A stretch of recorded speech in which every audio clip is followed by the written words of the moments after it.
religion. He can perform those rituals if he wants to, but he does it out of his desire, out of usually to make an example, to show other people how to do it. But he doesn't have to do it. And whether he does or he doesn't do it, there's no difference in his destination after death.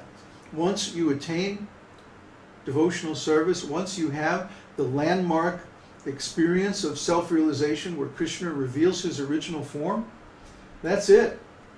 You're home free. If you don't do another bit of sadhana again in your life, that doesn't change anything. But usually the self-realized soul does perform sadhana, at least to some degree, to show an example to others how they should do it.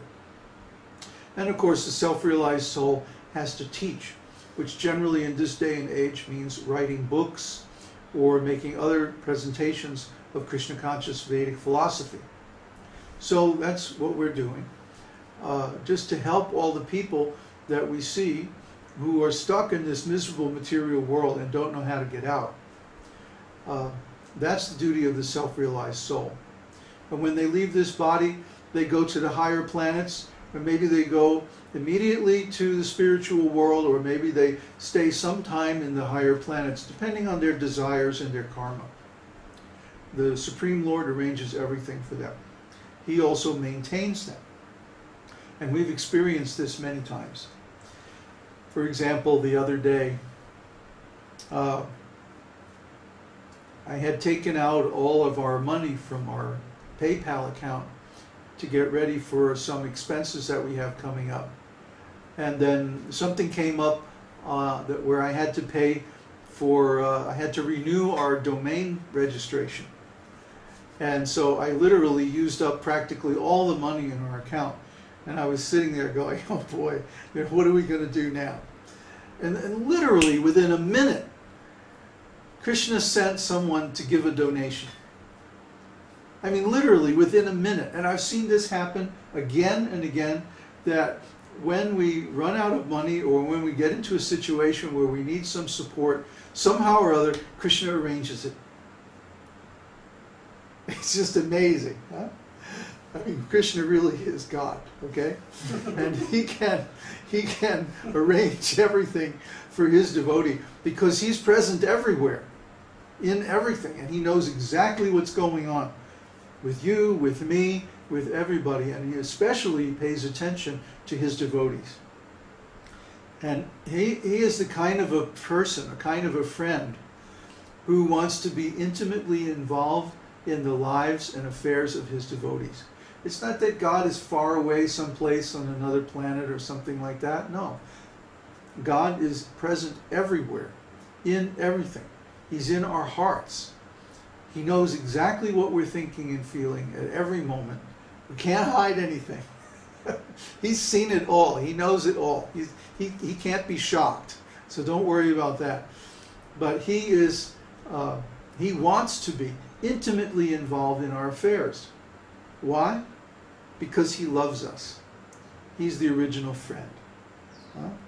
The Upanishads describe that on the tree of the body, whose leaves and branches are the Vedic hymns, there are two birds. And the birds are the same. They're the same kind of bird.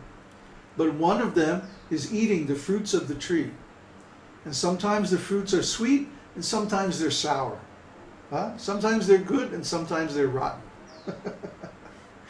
The one bird is eating the fruits and enjoying or suffering, depending. And the other bird is simply watching. And that is the super soul. So the super soul lives with the individual soul on the tree of the body and accompanies him and experiences everything along with him. And so this is the actual situation. This isn't just a metaphor to teach us, to be good people because Krishna knows, like Santa Claus, what we're doing or something like that. No, it's not a legend, it's not a myth, it's not a metaphor. It's a literal truth. It's reality. The super soul is there within every body, within every atom. And it's due to his influence alone that the material world is working.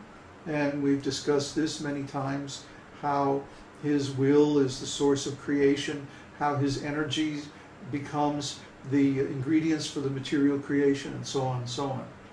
And that was in the second Adhyaya. Now the third Adhyaya, we're talking about devotional service.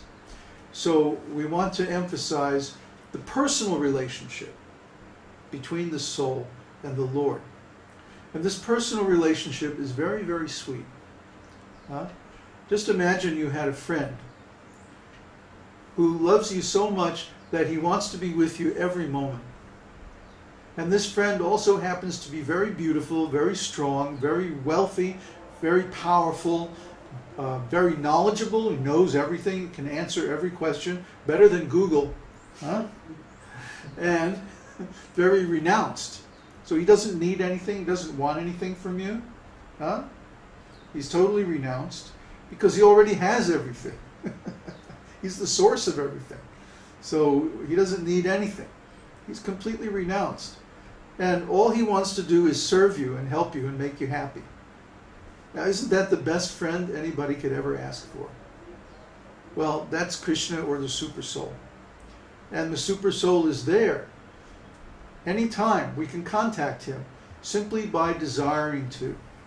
All we have to do is turn our attention towards him, meditate on his form, on his name, and understand that he's personally present. And talk with him.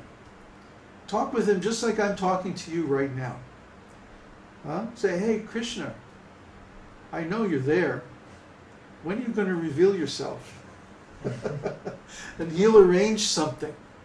You'll see. He'll arrange some coincidence. Happens here every day. I mean, so many that actually I've stopped keeping track. Because it's just like, oh well, there's Krishna again. What happened the other day? Oh, we had that lightning strike. Oh, yeah. Yeah, the other day, I guess maybe the neighbors were plotting against us or something. Huh? What do you think? All of a sudden, it was cloudy, but it wasn't raining. We hadn't heard any thunder or anything. All of a sudden, crack! There was a lightning strike, like right next door. I haven't gone over there to see if there's anything damaged. Yeah, anything smoldering. But, I mean, this lightning strike was so close that we only heard the thunder as an echo from the hills nearby. We didn't hear the thunder here at all because the lightning itself was so loud.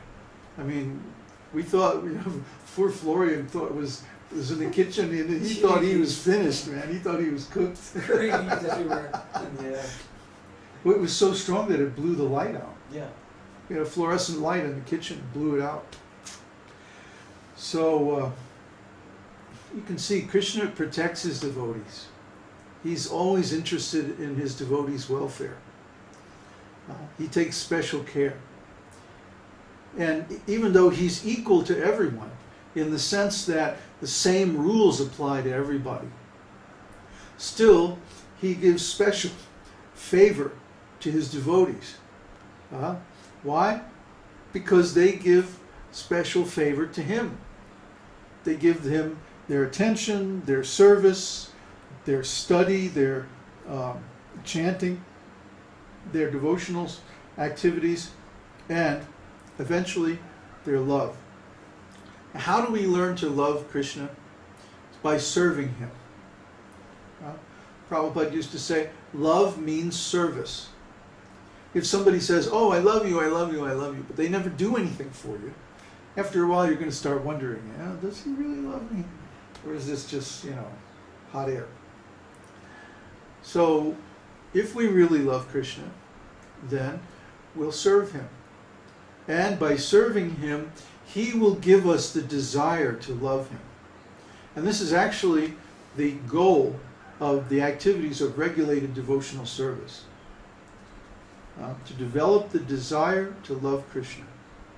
That's why we're chanting, that's why we're offering our food, That's why we're engaging in different kinds of austerities, giving up so many material so-called enjoyments, living a life of detachment, renunciation, like that, and study of the Vedas and so many other things. That's why we're doing all these things, to develop the desire to love Krishna. Because once we have that desire, he responds. You got to trust me on this. He'll respond as soon as you desire to really love him. That's why I wrote that song, Really Love You. Have you ever listened to that song? Yeah. That's what that song is about. When you desire to love God, and this is beyond all scriptures, all philosophy, all of these learned discussions and all this ritual and paraphernalia and stuff, rules and so on. Beyond all